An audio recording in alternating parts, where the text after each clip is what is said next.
we're not going outside anymore. We're not meeting people organically anymore. And then we wonder why we're so unhappy. We wonder why we're over medicating and soothing with all these different things, which nowadays, I think Adam brought up a great point when we had Adam from the Forge on. Without the struggle, the comfort is destroying our masculinity and in turn destroying our relationships, our intimacy in our family, because we're overly comfortable. The kids nowadays, you ask them to do anything and they freak out because they're not used to doing anything.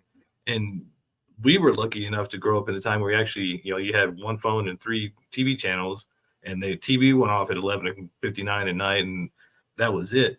Now you have 24/7, 1 million channels of whatever you want to watch. And if you are weak in the control or the discipline, then you're going to find something to soothe with. And so understanding that this is not about this is bad or that's bad. It's anything overconsumed, anything not in moderation will become bad, will become an addiction.